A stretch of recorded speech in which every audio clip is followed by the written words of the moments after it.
Hello and welcome to Revolution Radio.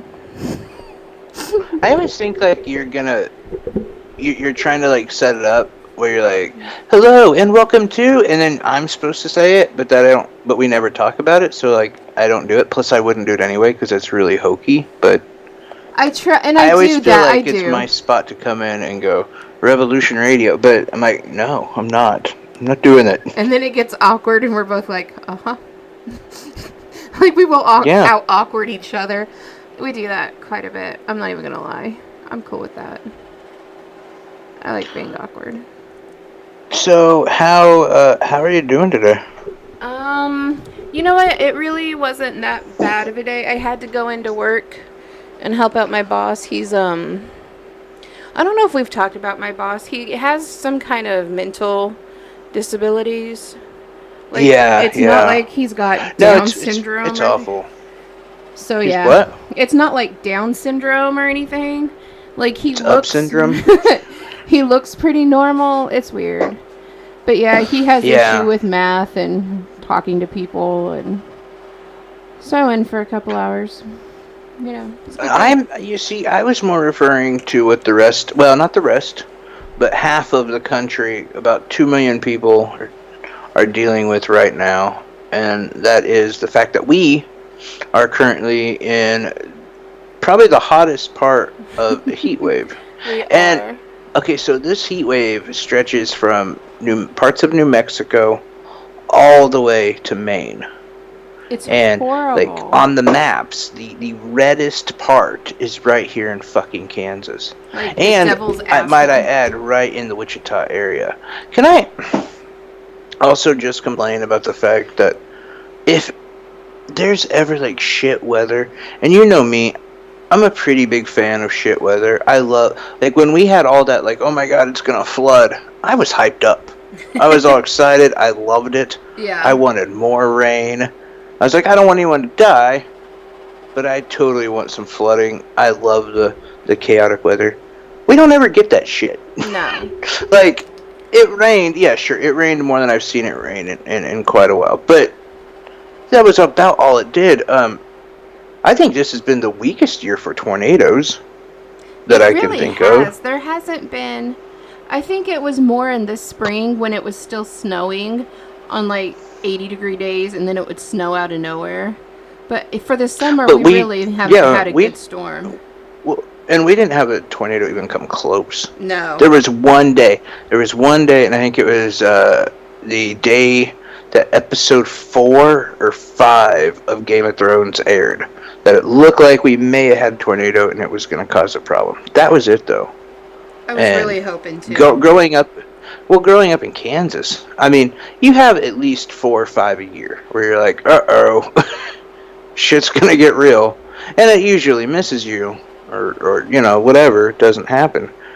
But, yeah, and yeah, when it comes down to my most, like, hated weather, we get the worst of the worst. I mean, I went to my car, and you know, I think for all the listeners, Sable has kind of joined the Revolution Radio team. She had posted something on our group chat.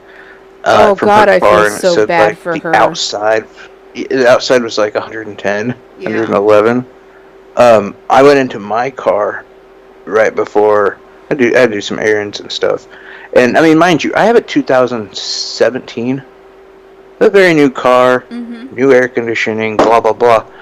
Got in it, and the thermometer, digital, whatever, said 115. I did. I saw that, and I was like, oh my God. And then poor Sable, did you know the air conditioner went out of her car today? I didn't. It stopped working. So there's people out there driving with these 115-degree cars with no air conditioner. Like, I feel for you. I don't even think you should. Honestly. No, I don't think we should at all. I know by the time this comes out and people hear it, this heat wave will have passed.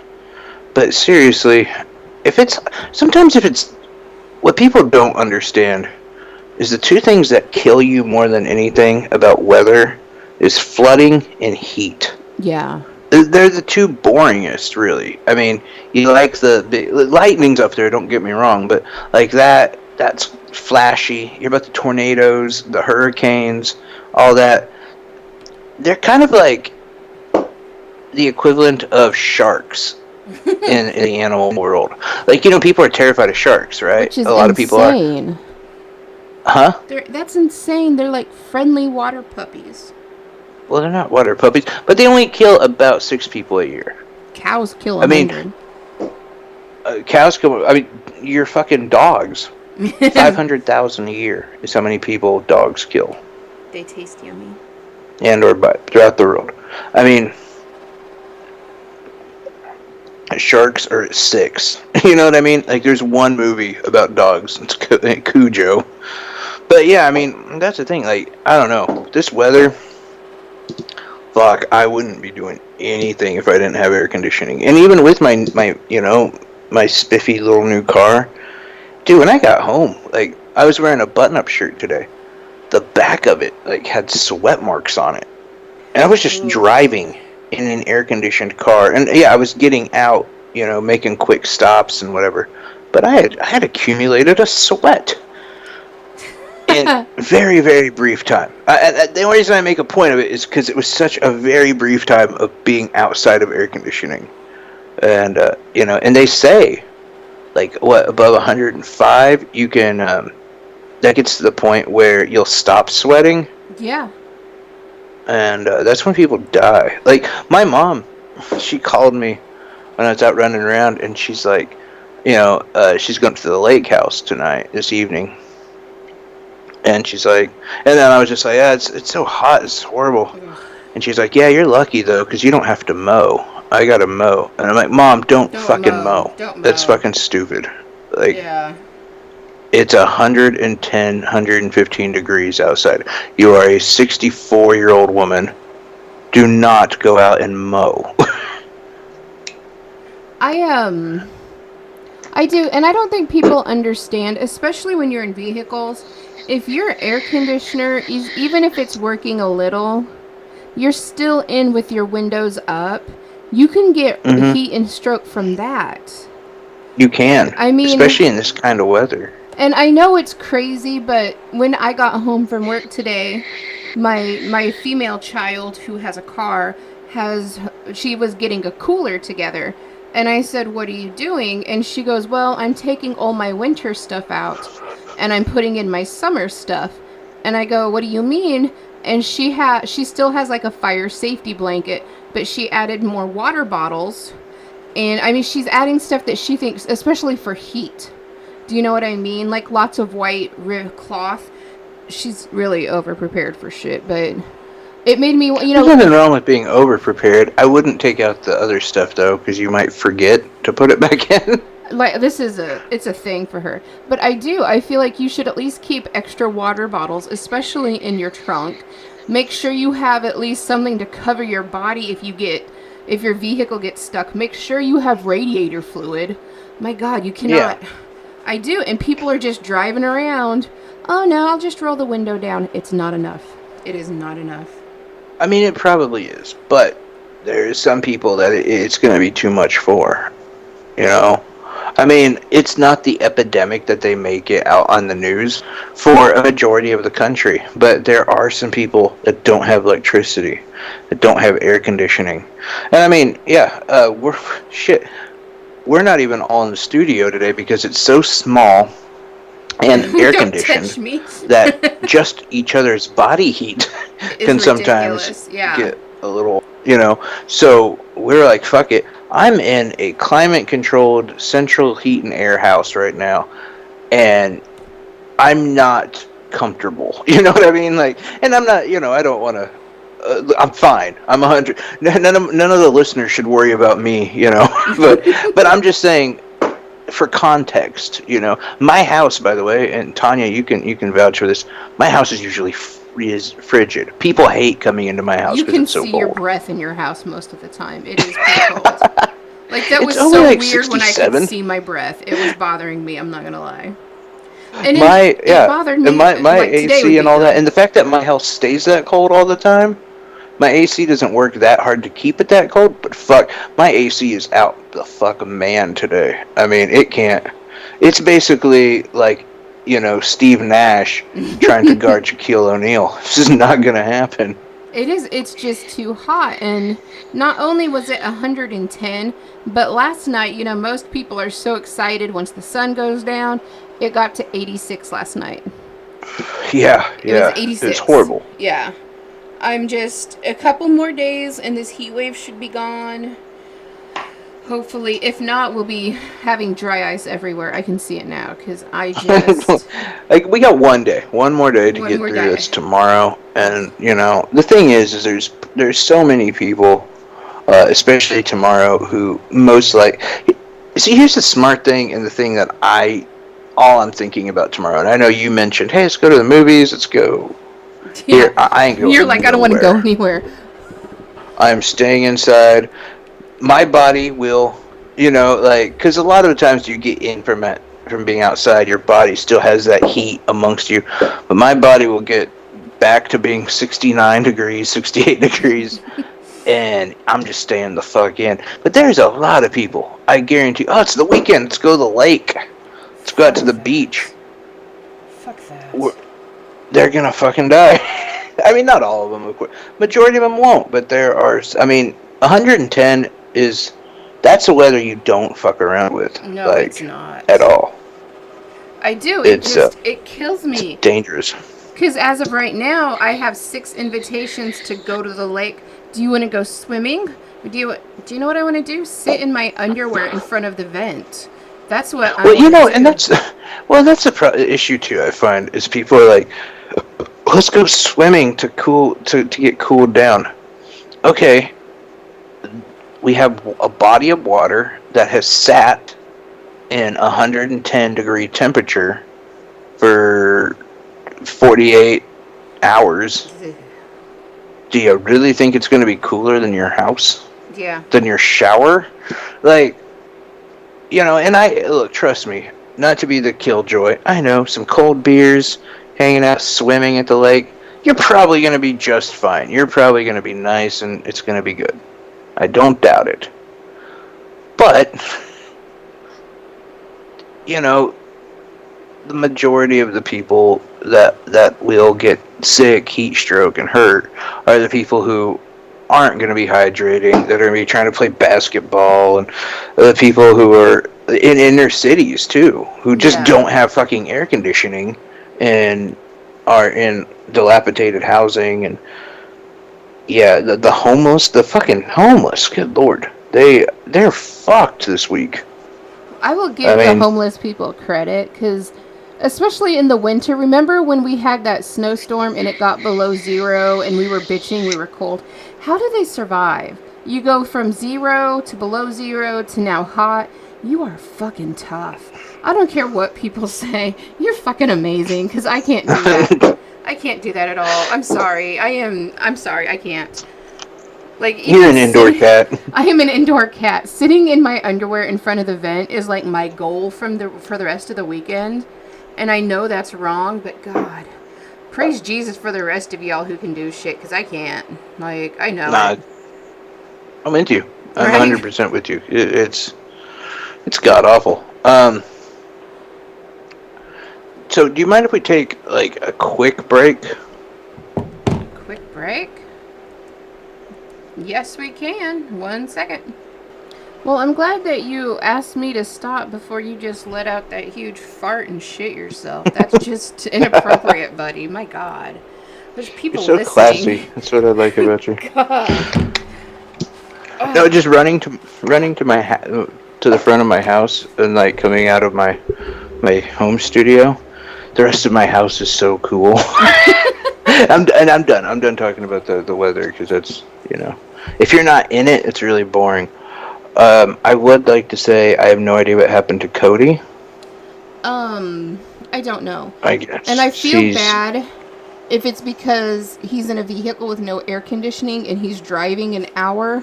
I get it. And he's dying. Like, I get it. Text me.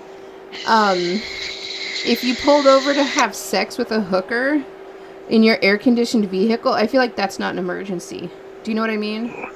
And I really wish he'd stop like having sex with hookers. I appreciate hookers. I think hookers are great. I've done heroin off hookers. It's work. You know what I mean? Like work and then have your hooker. It upsets me. I'm sorry. Yeah. I guess I don't, and I'm not against hookers. I am pro hooker. Like today it was brought to my attention that if prostitution becomes legal, I'd be great at giving hand jobs, and I support this.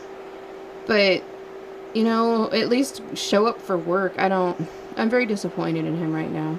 I bet he's with Chandelier or Onyx or whatever Chandelier. that stupid hooker that he gets all the time.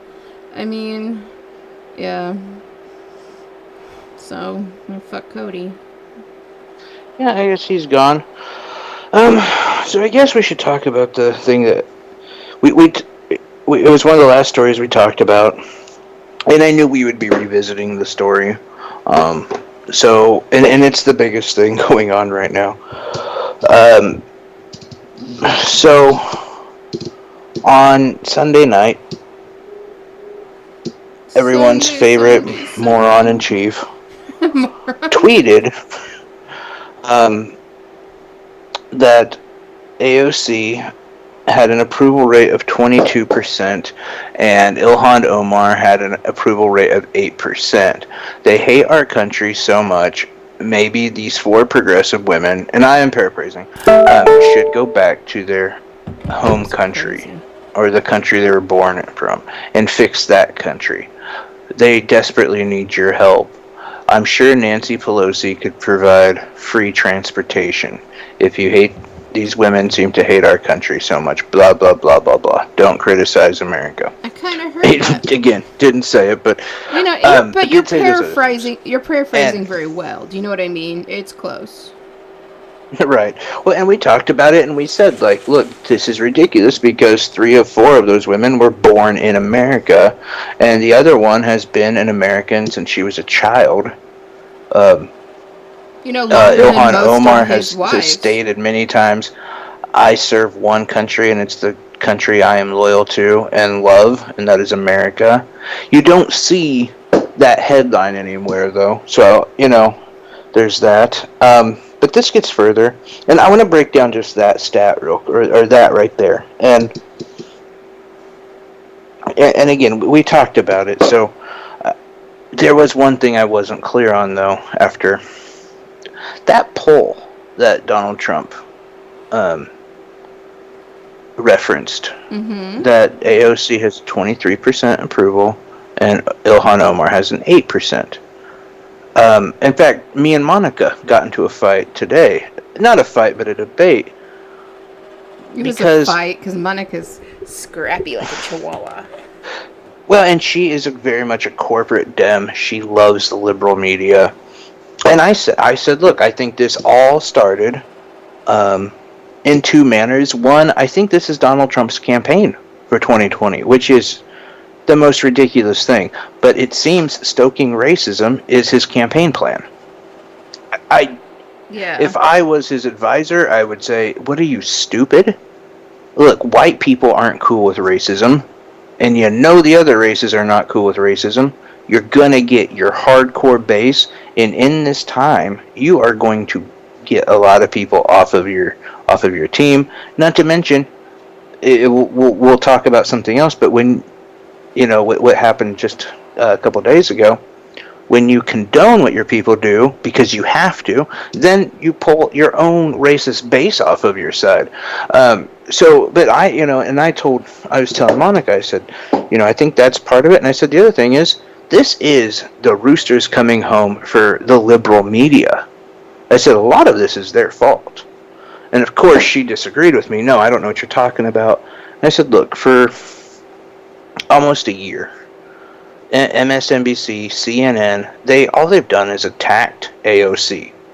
And, it's that green new whatever. We've heard Nancy Pelosi say that. The New York Times has written articles against AOC in favor of Nancy Pelosi. We've heard Axios, Vox, all of them write you know, things about Ilhan Omar and Rashida Tlaib that just were not true or were mischaracterized. They hate progressives. And I said, now you've got a point where now they have to act like, oh, wait, no, we're wrong. No, they're good.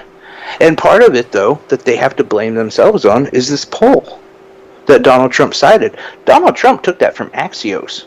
This poll had been shared on CNN. It had been shared on even RT News. This poll had been shared in a lot of places that AOC only has a 20. When I looked up AOC's approval rating Sunday night, it said 23%.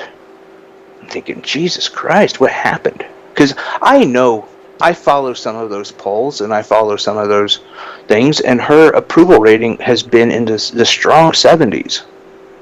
How did she lose 50 some points? Well, yeah, that's crazy. Right? And how did Ilhan Omar win? Not like less than a year ago. How did she win with an 8% approval rating? That seems ridiculous, right? So this poll that was done by Axios was actually, and they are a liberal as liberal can get site. They love the Democrats. This poll was done in favor to hurt the progressives and to say, hey, look, we need to primary them out, which is fine. Progressives will always be down to be primaried. But they're sharing this fake news. So this poll consisted and it was surveyed from 1,000 people. That's it? Yes. That's stupid. And these 1,000 people were white, non-college educated, and voted for Trump in 2016. Oh my God. Yeah. But they're running with that like, oh, that's the polls, that's the numbers. Donald Trump didn't make that up, and Donald Trump was only referencing what they've already put out there. Okay, that just frustrates me. Aided in his racist comments. And liberal media has got to learn to stop playing sides like that. They really because do. They are fucking the Democrats over. They're fucking themselves over. I mean, that is not at all anything that should be. Do you know what I mean? I would be embarrassed to declare, oh, here's this poll I did, and I only did 1,000 people, and I only did a certain race, and I would be embarrassed. I'm embarrassed for them. Well, and after it came out, and certain groups were more knowledgeable about getting this information out that on Axios' poll, many people have been asking Axios, why'd you do this poll? This seems ridiculous. Yeah. And you led with this is AOC's approval rating is 23%. And that was the headline. Didn't say AOC's approval rate is 23% amongst white people in swing states that are non-college educated. Didn't say that. That's the whole story. And that's why, one of those ways that everyone is so on board with, oh, Hillary's going to win, Trump doesn't stand a chance. Because they were probably just polling, ethnic women in their, 20s and 30s. Yeah, of course they're all going to vote for Hillary. Everyone wants to see a woman. They're all Democrats at the age of 20. No. And so, yeah, I mean, it's just, they got to learn to be honest. They really They knew what they were doing. And they won't answer, by the way, when people have been asking them about this poll. They just won't say a thing. I think it is so important, especially when it comes to polling. Where do people stand? What's happening? How do people really feel? You might as well just go join Donald's team and start polling everybody in a white mask and, burning crosses. Those are the people you want to know about anyway. No, I mean, look, I was thinking, hey, as Revolution Radio, why don't we release a poll? Let's go down to Texas, and I'm sure it's probably just as hot, if not a little bit cooler down there. We go down to the border. We go talk to the detainee and say, hey, who do you like better, this woman or this guy? And we can say, hey, AOC's approval rating is 98%. Trump's approval rating is 2%, and just leave it up there like that without any explanation about who we polled, where it came from. We'll just do that, and we'll see how that Dude, does. I would even You know what I'm post, saying? Like, we that's just the polled most 10,000 people. redundant, ridiculous thing I Yeah. can think of doing. I don't. It's disheartening to me because I want the information out. I don't care which side. I want it honest. I want information on both sides, and I don't understand why other sources aren't the same way. It frustrates me And to no end. the big thing about it too is that really bothers me about that is I have friends who are, I would say, independent, and they definitely, they're probably more of a classical liberal, a Barack Obama type people. They have been quoting this poll, and I can't blame them because, look, you see a poll, you don't care that much. If there was a poll on Rand Paul, Yeah. I wouldn't look into it. Right, I would I be could like, care less. holy shit, Rand Paul's at 13%. And trust me, we got some Rand Paul stuff to talk about. We'll get there. But, yeah, I wouldn't look at it. So I don't blame them for not looking at it. It's just, they shut down people like Alex Jones for spreading false information. I don't see anyone talking about Axios being shut down for false information. You're right. I mean, and trust me, I don't want to stick up anything for fucking Mr. Jones, but no, I mean, in my opinion, you should be able to report on both sides, and you should try to be as level-headed about it. Because, and we've talked in the past, I am not a Donald Trump fan by any means, but I do appreciate, I appreciate some of the things he does. I too enjoy snorting cocaine off of hookers. I do like to pee on rich white men. It's Adderall, okay? It's Adderall. I'm sorry. I do like to pee on rich white men. I appreciate the kidney and the... We all do. Right? Like, I do appreciate some things he does. I don't always hate him. Yeah, no, I mean, look, I've done nothing but praise what he's wanted to do in Syria. The fact that he has had opportunities for war and has still not done it, although I'm very anxious about that. I don't trust him in that regard, but as far as what he said and what he's done so far, it's better than what Obama did in his first 2 years as far as, being in war. Hey, can you make me and some more escalating bombs there? it for sure. I'm tired of... I've ran out of bombs. I need some more bombs. Right, yes. A classic line from Obama. Yeah, I'm trying to bomb brown people and we're out of bombs. Can you help me? Anyone? Like, I'll give you $1,000 now if you have a bomb in an hour. Just as many bombs as you can get. I saw somebody moving. I don't know if they were dead or not, but they moved. We can't have that. I don't know if that was a twitch or if they're crawling. I want to do like 20 more bombs. I want to make sure they're gone. No, and I want to be, 100% clear too. I am unequivocally in favor of freedom of speech. I don't want to see Axios get shut down. I didn't want to see Alex Jones get shut down. I don't think anyone should get shut down. You should have any platform you have. I think I've said this a million times. I've said it to our own fans when some of our fans have gotten on our Facebook page and stuff like that, and why do you want to talk to racists? Why do you want to talk to people on the other side? I believe in freedom of speech. Freedom of speech, and to quote Bill Maher, sunlight is the best disinfectant. If you act like something's not there, it's only going to grow and get worse. If you're willing to talk to some of these people and say, this is how I feel, and this is why I feel that way. I mean, look, we were trying to get a debate with one of these trolls. Oh my God, we really were. He won't do it because we're progressives. And it really frustrated me for the simple fact that I even told him, I cannot guarantee what would be said from both sides, but I can guarantee you it would start off as peacefully and as professionally as we can. And I said, I don't think that any of the guys start off with that they're just out to get you. And his response was, well, that's all you guys do.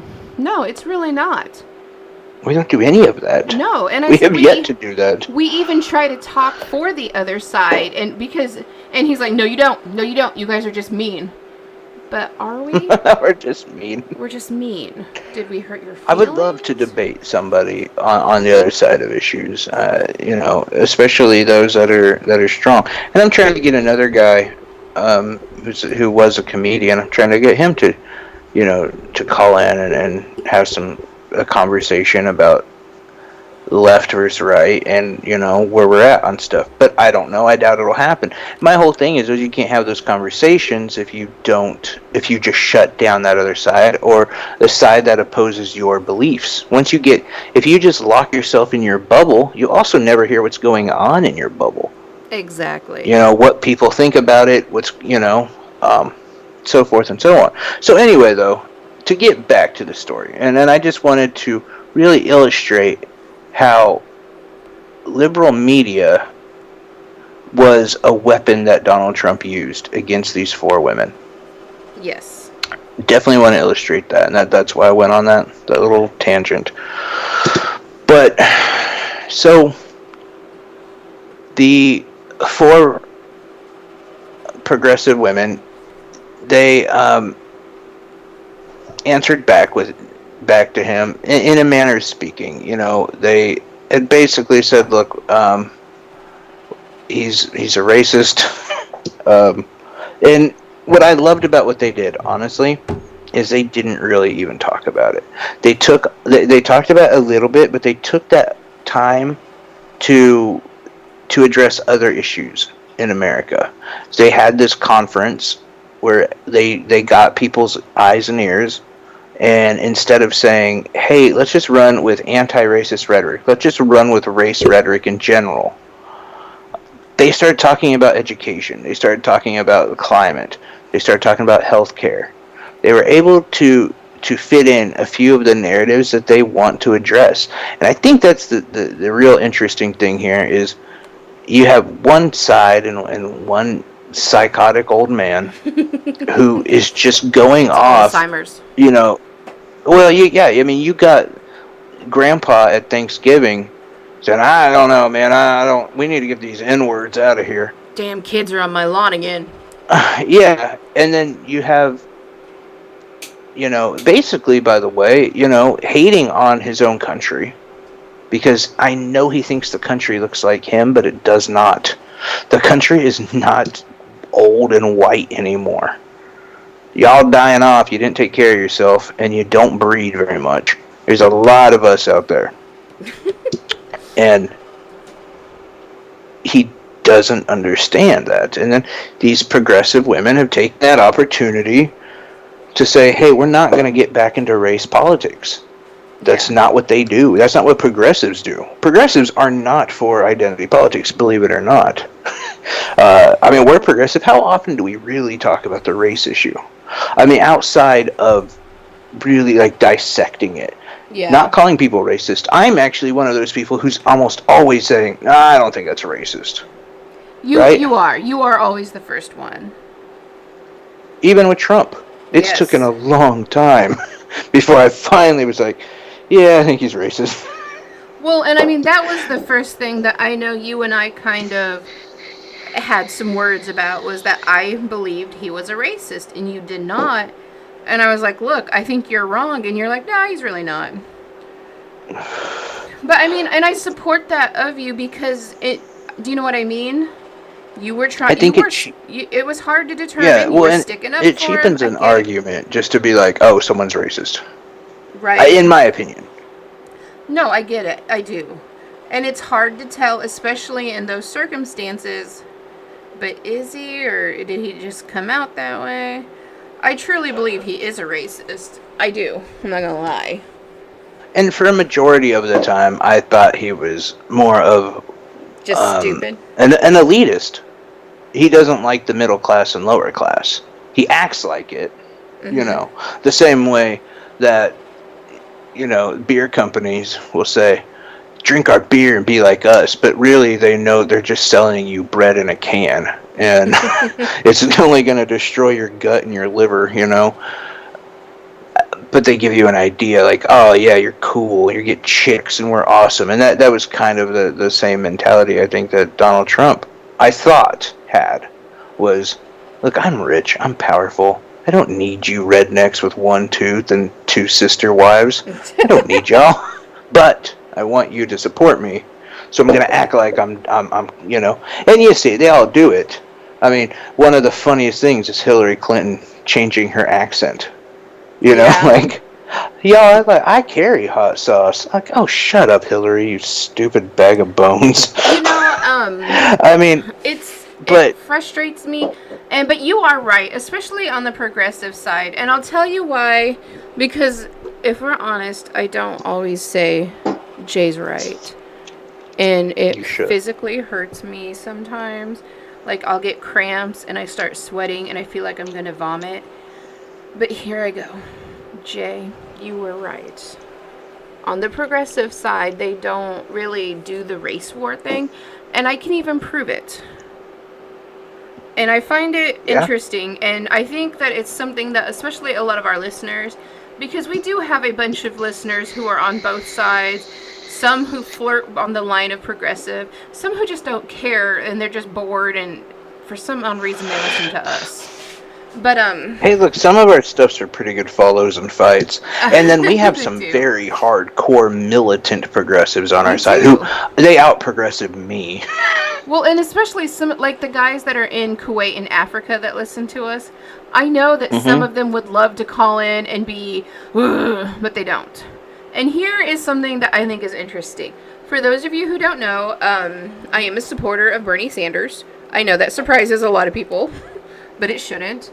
And our radio station here, we have signed up to do some news releases and to do some things. Do we always do it? No, not really. Because we do... I don't think we should. Right? But it's not just Bernie Sanders. I've reported on Andrew Yang.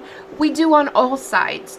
And it's part of us trying to be not just one person. And it's hard, because I do appreciate a lot of what Bernie says. And this is an email I received yesterday, and it's an interesting email, and it starts out with last night, so that would be Wednesday night. Bernie Sanders took Ilhan Omar and her daughters and family out to eat. He took a few other members of Congress, and they all went out to dinner, and when they went to the restaurant, in the background there was some people there saying "send her back" in a chant. And then the restaurant they went to was pretty kid-friendly, so on the TVs playing was the news report of people saying "send her back." And Bernie goes on to say he was ready to tell them to turn the TV off. He was ready to tell them to have people leave. You know, he was there to eat with his friends. And Omar Ilhan turned around and she goes, "It doesn't really bother me." Ilhan Omar? Yes, sorry. And she told him, she goes, "It doesn't really bother me." She goes, "For my whole life, people have said things like this about me. They've said it to me because I have my head covered because of being a Muslim." She goes, "It doesn't bother me. I'm an American. I live in the United States.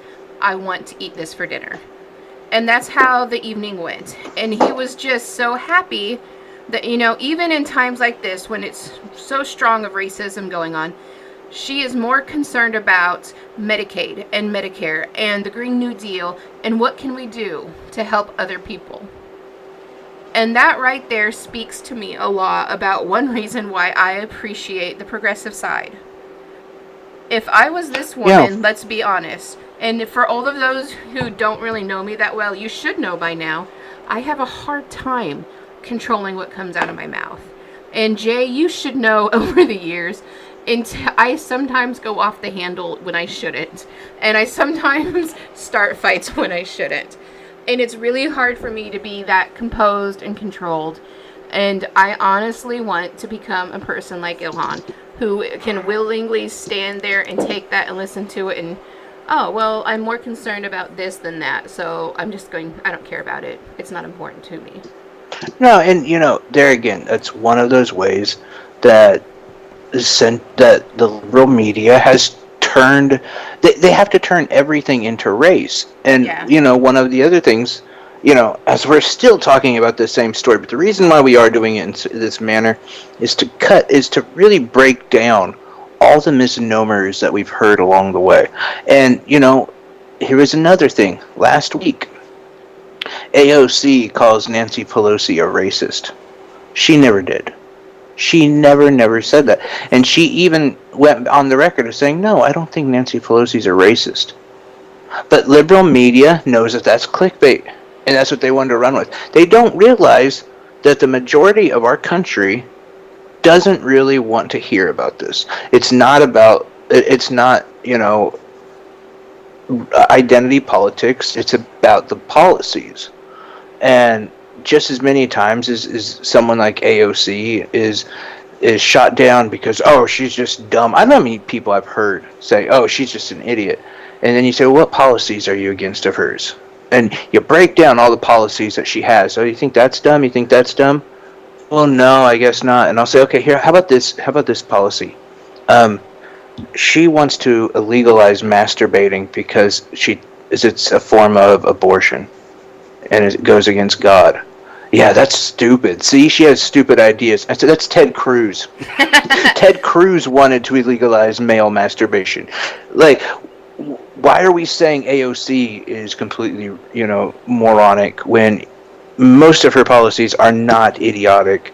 Yeah. But we've got a guy, Ted Cruz, never gets there's a lot of them, by the way. Rand Paul, who really hates America. But, so to go on, they did this press release, the squad. And I, by the way, do not like that name. I wish they would use a different name. Right. The squad just sounds very, but whatever. They did this kind of, press release, press conference, and they talked about how, their feelings on it. And there wasn't a lot that made waves. And the reason why is because it wasn't clickbaity. It was very much, hey, let's use this platform to talk about policies. And let's talk about things that we want to change in this country. And then very quickly, Donald Trump had his own press release. Well, his own campaign rally he did. Prior to that, I will say that there was a motion in the House to what's the word I'm looking for? They were condemn. They were going to condemn Trump's tweets, and it went as far as it could. It didn't, it is what it is. It was dumb. And look, even the squad, the majority of them said, I think it's just a waste of time.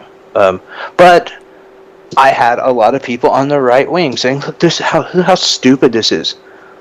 But to be fair, when Ilhan Omar said something about Israel, not the people of Israel, the country of Israel, and what they're doing, which, by the way, is legit criticism that is fine to say,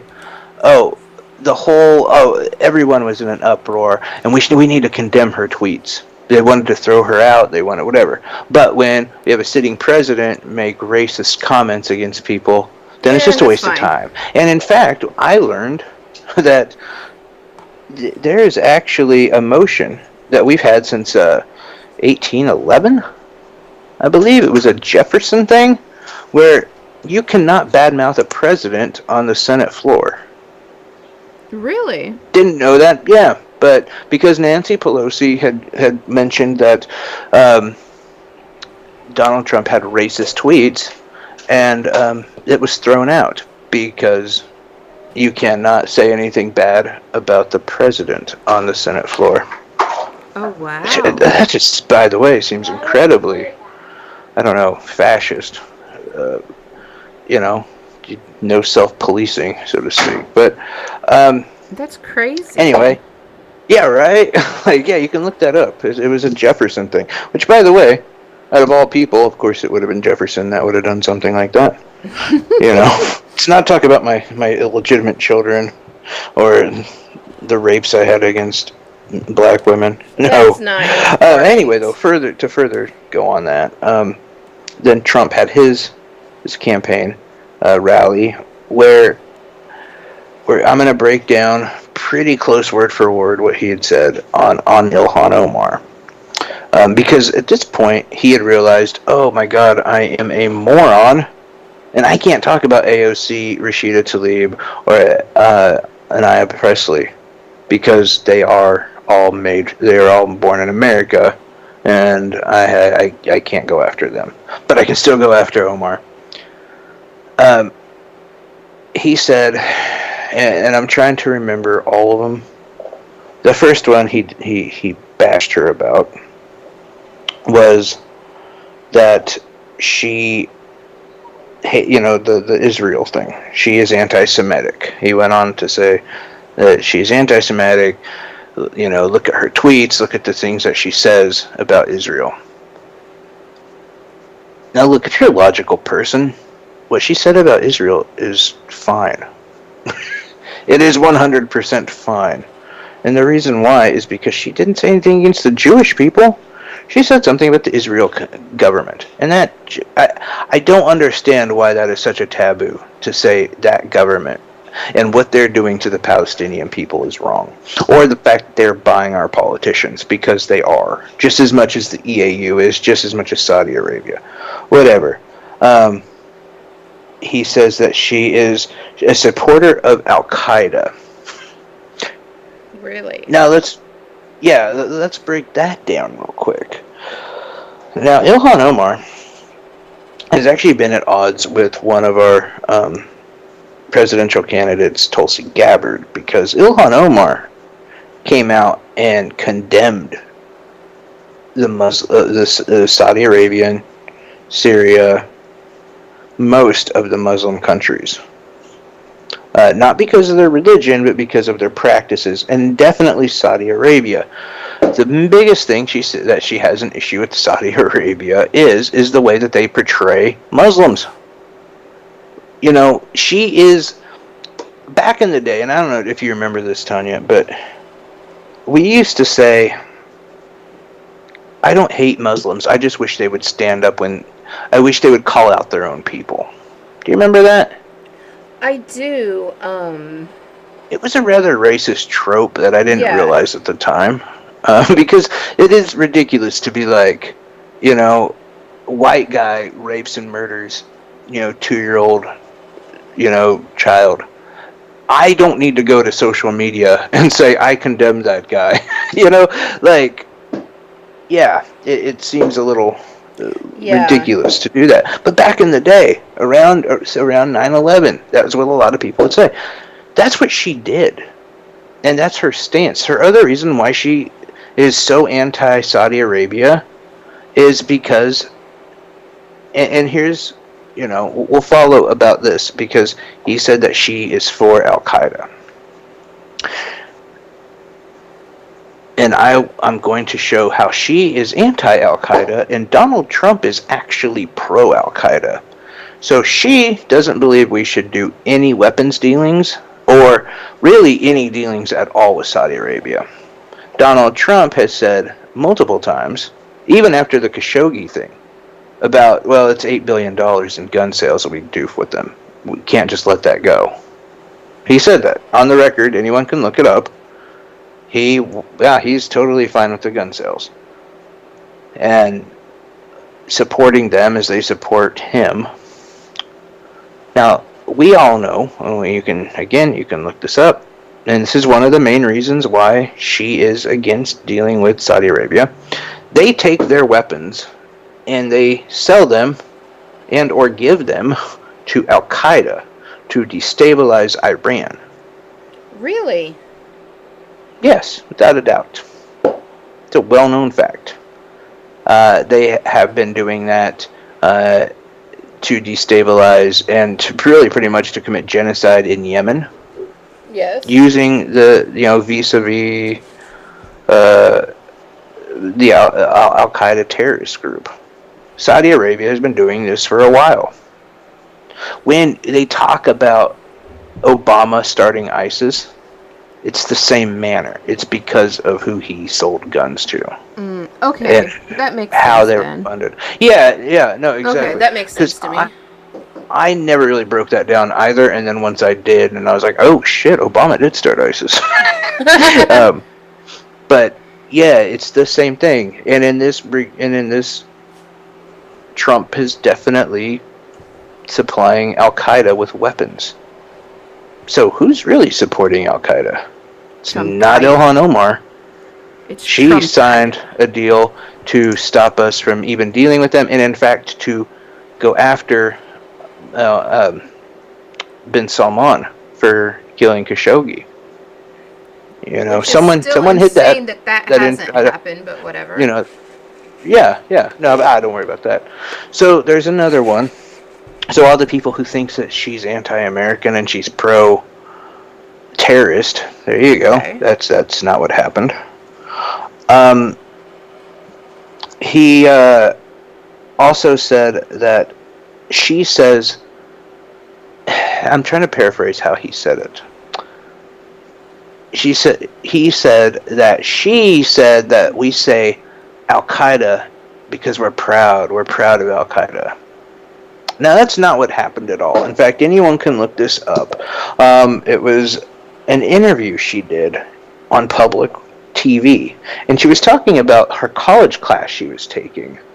And what she said was, it's interesting the way that people say certain groups. She said that the professor, when he said Al-Qaeda, he would shrill his shoulders up like a cat. Really? That's all he said. That was all she said. That was it. She didn't say, I'm proud of Al-Qaeda. Nothing. He How added do all you that. get from he shrilled his shoulders up to I'm proud of Al-Qaeda? Mm-hmm. Yeah. And it was all about her, she was a college student too, and she was learning probably at the same time some of us, who really look into it, look about where terrorism starts and how it got to where it is. And she was learning that, Al-Qaeda got there because of us. Yeah. I mean, the more you discover about our imperialistic nature and what it's done, you do take it. You go through a dark path where you're like, fuck America. And then you come out on the other side where you're like, no, we need to make it better and make sure this doesn't happen anymore. I love my country, but my country needs to stop pulling shit. This has got to stop. But so, at that point in this rally, Donald Trump's legion of minions started yelling, send her back. Yeah. They were criticized for this. Yes, and they were. Donald Trump blamed his people later on when remarking about this. He blamed them and said, I didn't even like that they said it. I talked as quickly as I could after they started that chant. But if you go back to watch the video, and I encourage everyone to do it, He did not. you can count a very long 13 seconds before he starts talking. He loved that send her back chant. I actually was watching, I think it was CNN, and they played that one, and then they went back even further, and they played the Hillary one where they were the lock her up, and they played, Lock her up. Yeah, they played several of them, and the one thing I noticed was he smiled the whole time, but you could tell after a few seconds he did look irritated. I will give the president that, because I watched it twice. And I truly believe, and this is just me, that he was upset. But I don't think it was upset from what they were saying. I think he was more upset by the fact that they were talking over him, and he wanted to be the only one talking. Do you know what I mean? Because that's who he is. Donald Trump is a bull. He really is. I mean that in the best way possible in this scenario, where if he didn't want them saying that, he would tell them. I do. He has never shied away from speaking about what he wants. I do think that he was trying to be nice about it, because he knows he's lost some fans. But you could tell, he was irritated. But I think he was more irritated by the fact that they were talking over him. And it took at least... And they timed it on CNN, and it was almost 14.2 seconds before they stopped, and that's when he continued talking. So I think that's all that irritated him, was it's about him, no one else. He really likes the sound of his voice. And it's one of those things, too, might I add, when you go... And I hate this argument because I've heard it so much about Trump on these 4 progressive women, and now I'm hearing it about to defend him about his comments at his rally. Well, he thought it was the truth. That's not really what he meant. Okay, why don't we do that with everyone then? Let's have a blank state, a blank, tablet here, and everybody gets the benefit of the doubt for everything they say. How about that? So when you think AOC says something dumb, just say, no, that's not how she meant it. Let's just do that. Everybody gets it. Because if we're going to do it for our president, and we're going to try to interpret every word like it's the goddamn Bible, then let's do that for everyone. And I have heard that so many times because they've said, well, he didn't know that he was spreading lies about Ilhan Omar. That's just what he heard from Fox News. I don't care. Right. Like, if I'm going to speak ill of somebody, I'm going to research what I find out, and I'm going to have better sites or sources than fucking Tucker Carlson. I'm going to actually dig into it. And this is the president of the goddamn United States, and he can't do better than that? I'm sorry, that doesn't cut it. Our forefathers didn't fucking die in battles for that dipshit to, sleep through class, so to speak.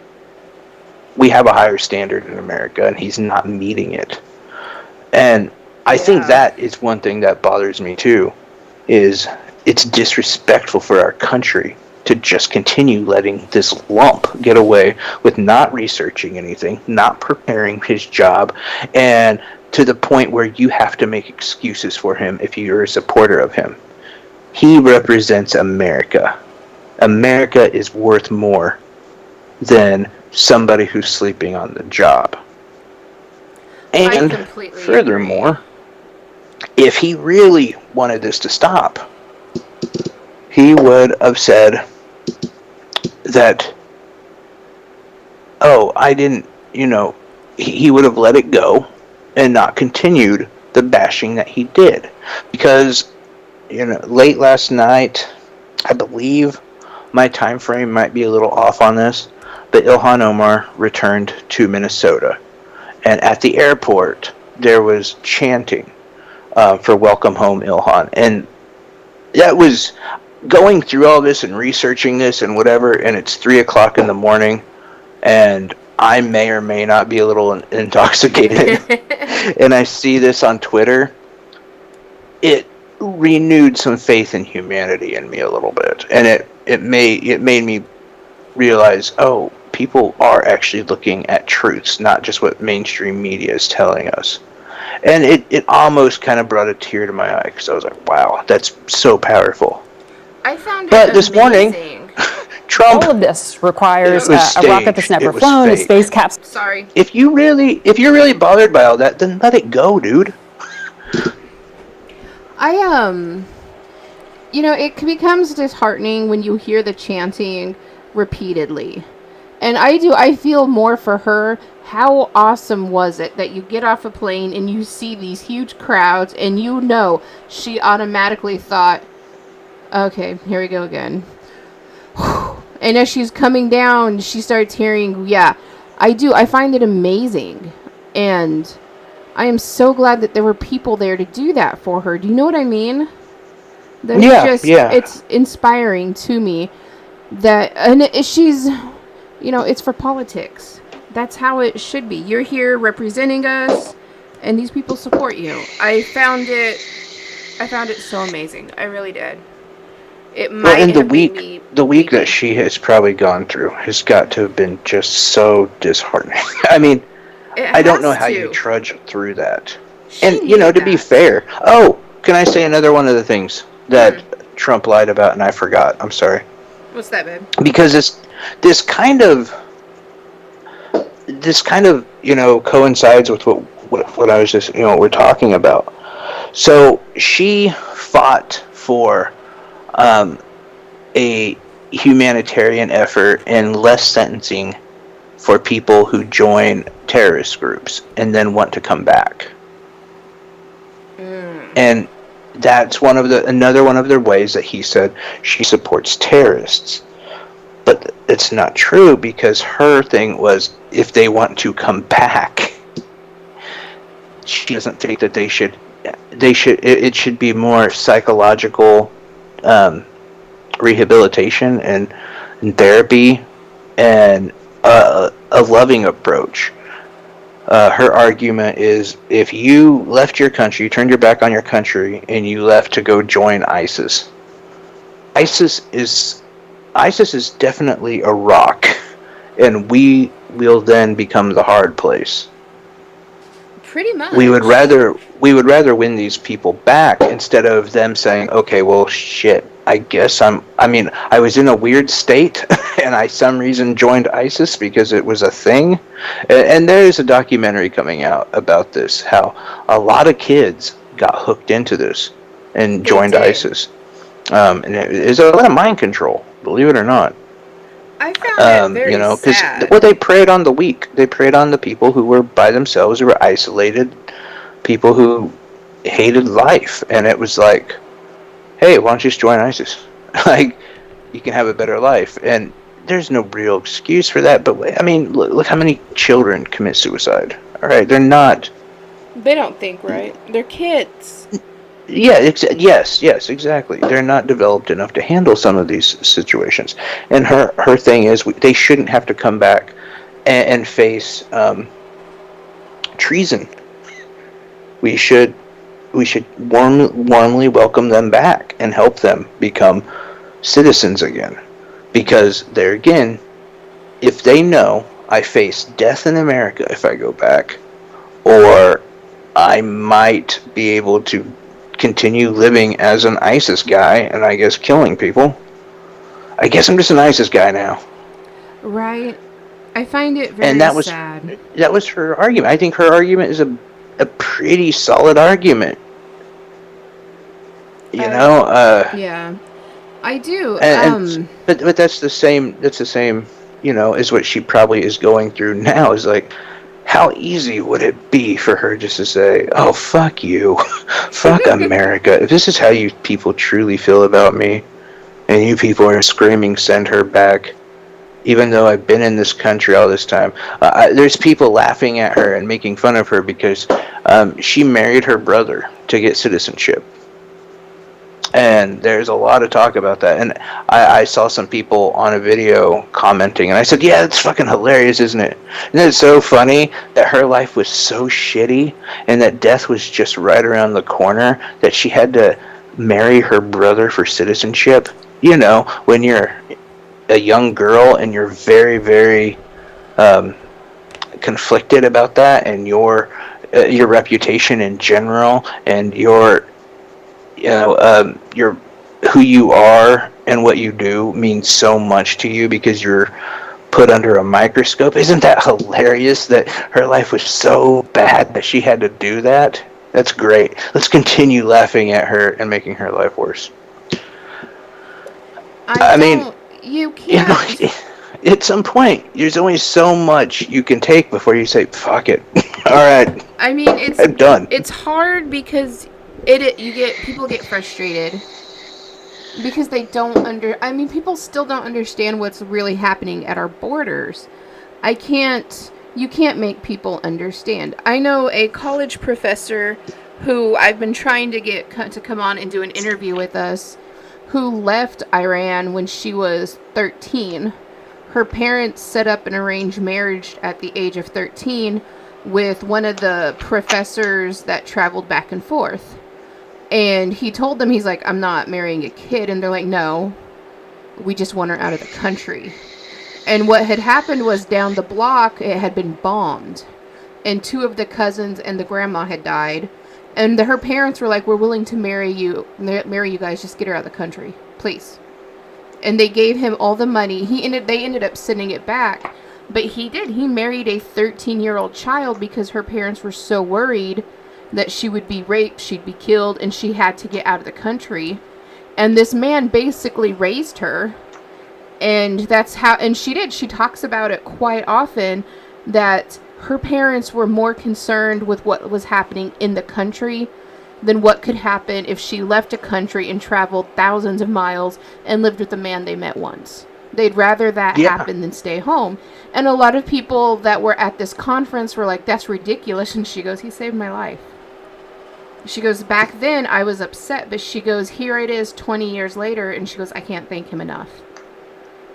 You know, and when you even think about with the border, I've been there. Like, I have literally been there holding infants that are screaming and crying. Well, that's not true. Did you go with me? Like, I have a sister-in-law that works there right now. No, you don't. Oh, okay. Well, Thanks. on that real quick, on the whole thing with that is a really interesting story that I definitely would love to talk to her about. But you're right. We have this idea in America, oh, that's just child abuse. Would never do that. Yeah. That is sometimes your only hope, and it is a Hail Mary in the fourth quarter, and you don't lose a game. No, you die. Well, They yeah. die. I mean, today And on... that's your only hope for your child. And it's not a good place. I think that's the thing, is it's a horrible place to be. It is. There's, and Americans and a lot of us, and especially a lot of American men, I know so many of them who just think, well, there's the classic Italian, well, if I was there, you wouldn't want to know if I was there. What? Yeah, What are you gonna do, stupid? Dipshit. The redneck white guy. Well, I got all my guns. Yeah, I'm sure that's gonna help against an army. Yeah, you go out there, Rambo. Let's see what happens. I'm sure the hot pockets you've been packing away are really good for your cardio too. I mean, there is this idea that we can pick and choose, and that they do that because it's.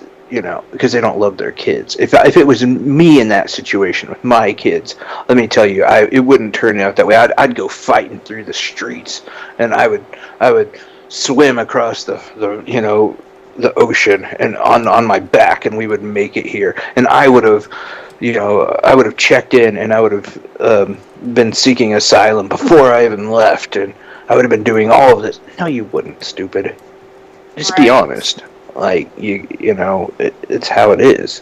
But yeah, and on the border, so one thing to back up what you're saying is, and this comes from localmemphis.com, a guy who I've been meaning to ask you if you could try to get a hold of him, but a Memphis journalist by the name of Manuel Duran.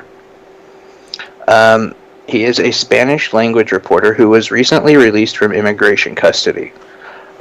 Wednesday, he was held for 15 months in detention centers that were plagued by insects, and he had to bathe with cold water from water hoses. During a news conference, Manuel Duran discussed what he called inhuman conditions at immigration detention facilities in Louisiana and Alabama. These aren't even the ones at the border, by the way. Yeah. Duran was released from an Alabama facility on bail last week as immigration courts consider his request for asylum, which is really sad because he's got a job. He's a journalist. The El Salvador native was arrested while covering an April 3, 2018 rally protesting immigration policies in Memphis. Protesters had blocked a street in front of a downtown courthouse on the 50th anniversary of Reverend Martin Luther King Jr.'s assassination. Protests-related charges were subsequently dropped, but Duran was picked up by immigration agents and detained after he was released from jail. The U.S. Immigration and Customs Enforcement has said Duran was taken into custody because he had a pending deportation order from 2007 after failing to appear for a court hearing. Duran said he did not receive a notice to appear in court with a time and date on it. Duran has lived in Memphis for years.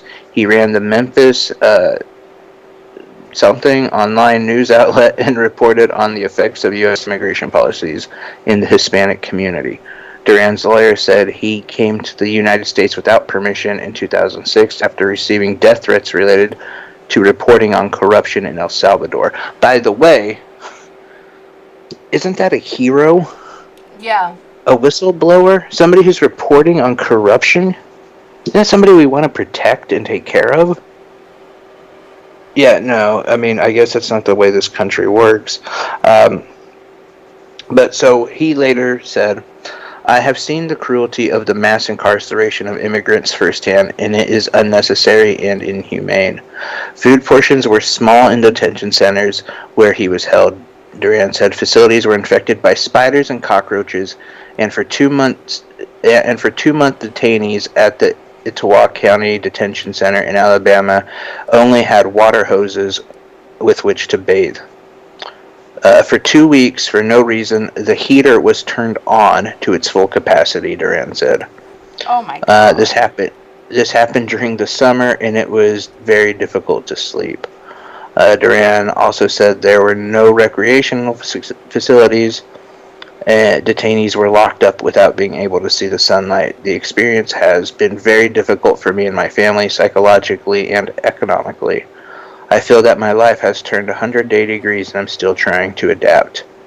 ICE spokesman Brian Cox challenged Duran's assertions about bathing with hoses in a phone interview and said, if that were true, I would simply ask you, does it remotely seem plausible that you would not have heard about it at that time? What? I'm sorry, I'm reading this for the first time. Does it seem remotely plausible that you would not have heard about it at the time? That's the stupidest reply I've ever heard. Furthermore, Cox said, all ICE facilities are subject to regular inspection. As my friend Brett Terhune liked to point out, yeah, but they're told before inspectors come, so, Yeah. That's like cleaning up your house before your mom shows up. The detention centers has repeatedly been found to operate in compliance with ICE standards, Cox said. Cox said outdoor recreations at Etowah takes place within detention centers, but the recreation area has a fenced roof open to the outside. As Duran returns to life in Memphis, his deportation case continues. Lawyers with the Southern Poverty Law Center have been working to free Duran are now concentrating on his request for asylum. So all the people who said, well, there's no proof. There's a journalist who just went through it. All right? And let's be honest. If he was just going for asylum, I think he wouldn't have to use this. He wouldn't have to say, hey, these were the conditions. This has nothing to do with this case. This isn't reporting on the conditions. If he was lying about it, and if they were really good, lying about it isn't going to help his case at all. Do you understand what I'm saying? I do. Because I'm sure that's going to be one of the things people say, oh, well, he's lying. But why is he lying? There's no real reason. And in fact, this isn't his article. He's a journalist, but he's wrecked. He's not going to be doing anything. I hope we can get an interview with him, but I don't even know if that'll be possible. So there is absolutely no reason for him to lie about it. And you have talked to people. I know you haven't been down there since the Trump administration, but I know you've been there before. It's because I'm afraid to go down there. It's scary. Right. I've talked to journalists who've been there, and journalists who are reputable people, and I believe what they say.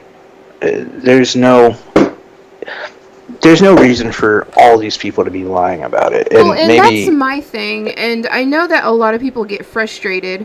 You are correct. We are afraid to go down there. And a lot of people don't understand, especially when you get close to the border. They're called the green police because it is basically police cars and policemen in green uniforms. They have every right to stop you and take your papers. And it happened to us twice. And the issue I had was my male child, who is pretty much blonde, they completely ignored and acted like he doesn't exist. I, who am full-blooded Mexican, but I have very pale skin and blue eyes, I am not Mexican. I was a widow. Yeah, you look German. I know, I was a widow. Now, my two... You really look like you could be on the Third Reich. But my female child, who is kind of dark, and my husband had their papers, their social security cards, and my purse with them. They were detained for an hour, and we were nowhere near the border, because we have crossed the border. And the issue was this my child, and what were we doing? Headed to an orphanage. And that was under the Obama administration. I mean, it's a completely different place. The laws, and you would never guess it happened 6 years ago. Oh, but it does. And it's worse now. And to know that I have a sister-in-law who was born here, was married here, has 2 children here. She gets stopped all the time. What are you doing here? I am here translating for children. Well, not today, you're not. And sometimes she can't even go in there. She has to. She didn't bring her proper ID. And it's to the point where they keep her driver's license, her social security card, and her birth certificate. My brother-in-law is now dropping her off and picking her up. All she's doing is trying to translate. And it's one family a day. Whether it's a child or a child or like siblings, it's one a day. It is only one a day. You know, and I do want to talk about something else. I was kind of looking through, and I discovered we haven't talked about this because we took the day off to catch up on shows. As we're talking about the border, an article was released that really broke down the cost of these detention centers, these concentration camps, and what they've done, and what it is per person. So they are allocated $775 per day per person. That itself makes you go, well, I don't know how we can be doing any better. And if it was just that number, you'd be right. Mm-hmm. Well, shit, that's amazing care. And then you realize this is a private company. These are 2 private companies, are the biggest ones who are heading it up. And they have reported record gains in profits since 2015. In 2014, they were profiting one of them was profiting about $4.25 million a year. And if you're wondering what group it was, is the GEO group. And you can look them up. They're publicly traded. You can look what they've done. And you could look that they have, since 2015, have straight profited about $14 billion. How you do that? Well, you take in people and you tell the government you need $775 per day per person, and you don't spend any of that on them. You would be correct. I would personally like to say to the government and to ICE and to everyone, give me $775 per day per person. I will take 4 people. Right. I will offer them clean housing, hygiene products, showers, education. I can show them how to integrate into society. And I guarantee your money will actually be spent in a lot better ways. I know a lot of people, farmers, would love to have these people. $775 a day. You give them a good housing. Maybe you teach them a trade. That maybe they teach you something you don't know. Sure, there's a lot of that. And along the way, you'll probably realize that these are people and humans, and you might actually care for them. But that's not what they do, and that's not what we're doing. We are treating them like cattle. We are. $775 per head. And that's a paycheck or less than a paycheck. No, that is a paycheck for some people. I know people who get paid every 2 weeks, and they don't even make that in 2 weeks. But that's what you say you're spending a day. But yet you can't offer person. Blankets, pillows, toothpaste, soap. So what the fuck are you offering? Extra facilities. I've heard that. Running water. I've heard that argument a lot. Well, they don't have room. They have $14 billion. They could build another facility if it's that important. And that's part of the issue. The right-wing conservatives who agree to these camps are saying it's fine that my tax dollars go to this and go to them. I support them. I support government and big business welfare. corporate welfare is totally fine with me, and you know what? They deserve it. So they can take that money from me to keep these kids in cages, It is and they deserve it. absolutely I'm fine. insane. What side of conservatism is that? I have never seen a conservative say, let's just throw money at this problem and go unchecked. I thought they were all about wanting to spend, to account for spending. Let's cut. We really need to worry about the deficit, don't we? Nah, apparently not when it comes to making certain corporations rich. I'll tell you where it does count is when we're talking about the firefighters and the men and women who risked their lives on 9/11. No, fuck those That's when it people. counts. No, they deserve that. No, yeah. If you're Rand Paul, you say, "Oh no, I'm going to block this bill from passing to give them further aid because we need to worry about spending. Can I just We're not ask you a going to question? we're not going to worry about spending when it's $775 a day per person for a company to just take that money." You know, and I But don't. we're going to worry get about that. spending when it comes to taking care of these brave men and women who put their lives on the line for us And I do. when we needed them. And I really want to question that one because, as you said, $775 a day per child. Okay? If that's what you're going to do, fine. But then you vote no on what is literally called the 9/11 disease. It is literally called 9/11 disease. It was diagnosed 9/11 disease. Doctors recommended 9/11 disease. He had 9/11 disease. Can you help him? Oh no. Oh no. It was his choice. Can we offer more aid to them? No. No. We need to worry about funding. We need to worry about money. It's like And that I cancer then implore all of mesothelioma. you conservatives, because this is your people. Right. This is who you're backing. I ask you again, Donald Trump, Rand Paul. Rand Paul was the one who stood in the way of this bill. Donald Trump is the one who sells arms to Saudi Arabia, who gives them to Al Qaeda. Who hates America? Ilhan Omar Send her back. or Rand Paul and Donald Trump? Who's the real one who hates America? Because Ilhan Omar, she wanted to give these guys money. She did. A lot of people I- did. Well, A and lot I of people think did. But when I'm you just go saying, through the when I they can't think did of it, anything more un-American than to deny these guys health care and deny these guys aid. well, because when we read about it, it said when it hit the Democratic floor, it was all yeses within under a minute. Everybody voted yes.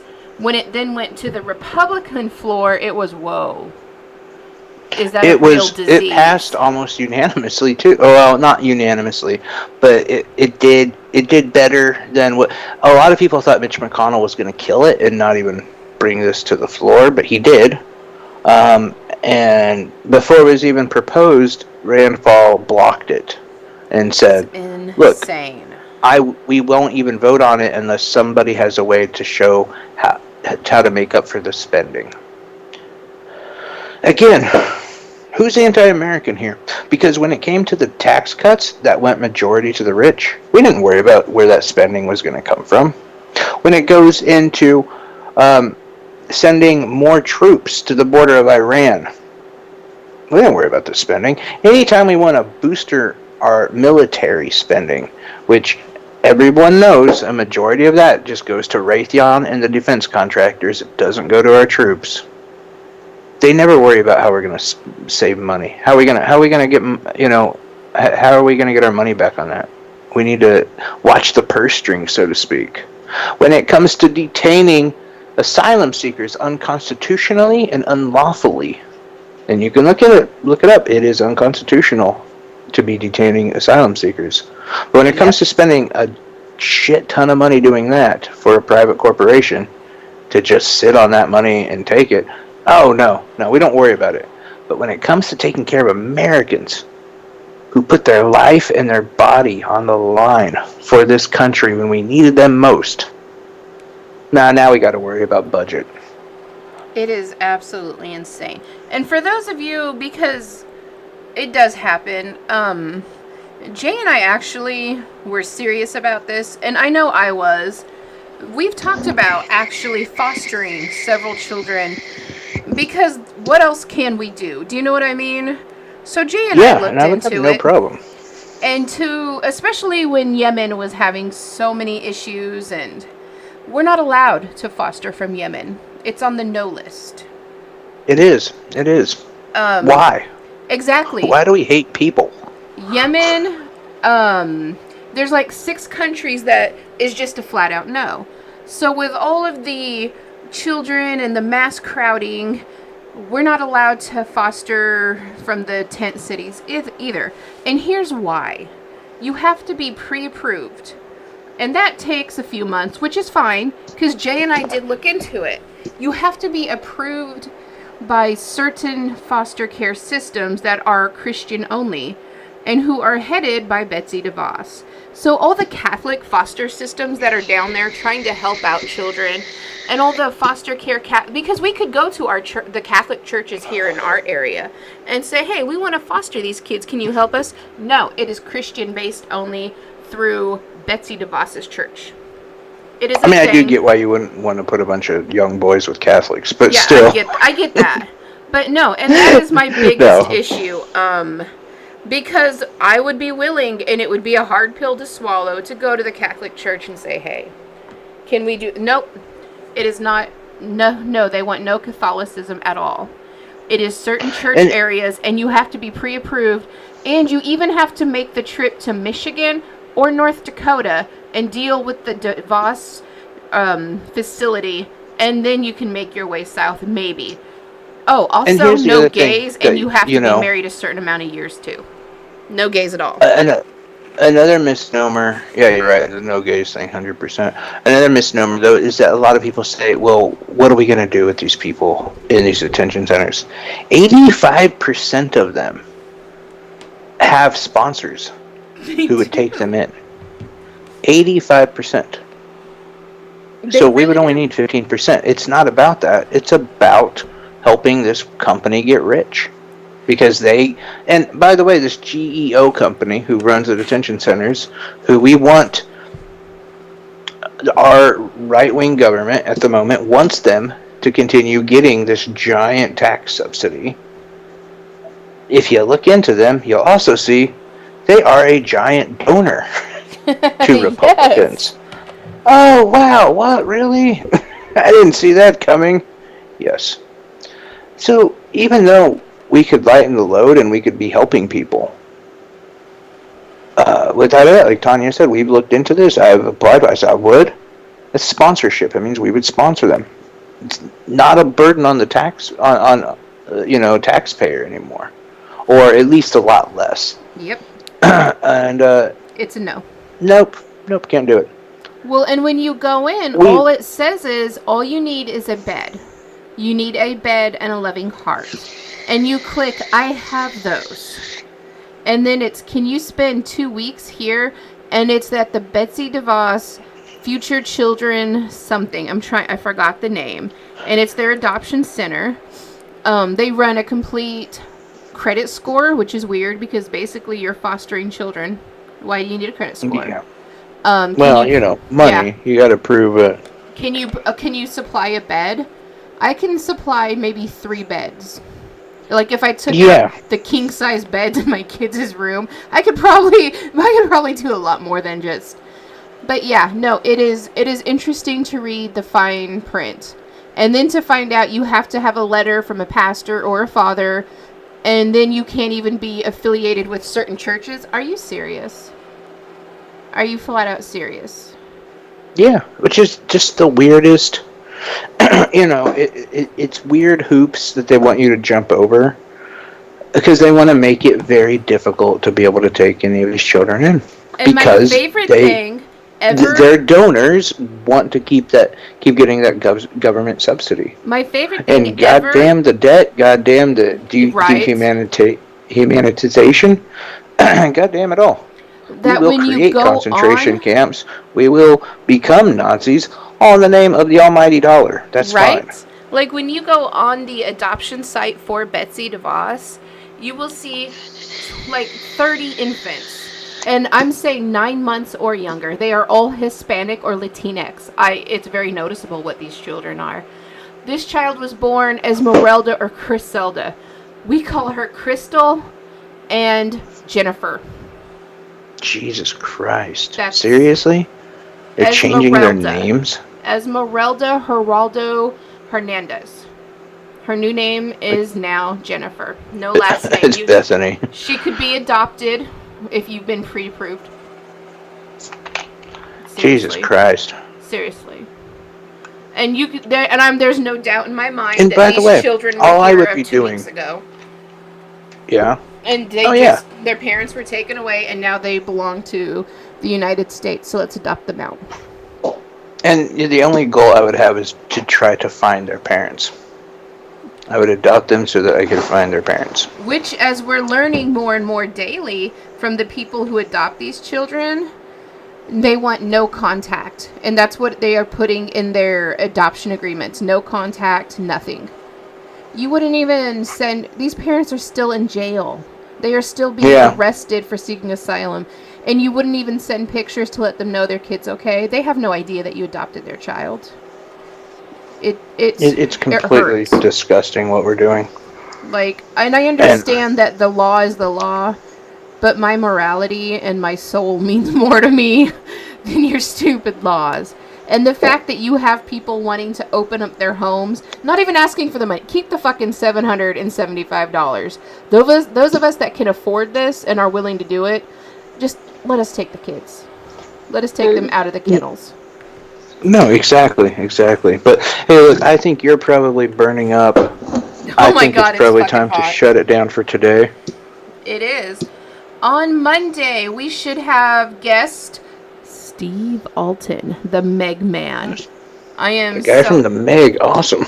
I am so excited to talk to him. He has a new book coming out for the Megalodon series. He has a new book coming out for the Locke series. And I think he's going to be able to talk some about the new Meg 2 that should be coming out and what it's like to work with Jason Statham. So I'm really excited for this interview. My inner geek is like, whoo. I am excited. It's going to be a lot of fun. Remember, guys, check us up on Revolution Radio channel on YouTube.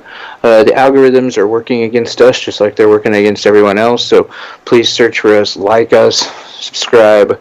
Do whatever you can to help independent media in general. Also, I have my little one here. Jameson, do you want to say anything? You say bye? Bye. All right. Thanks, guys, for listening. We love you.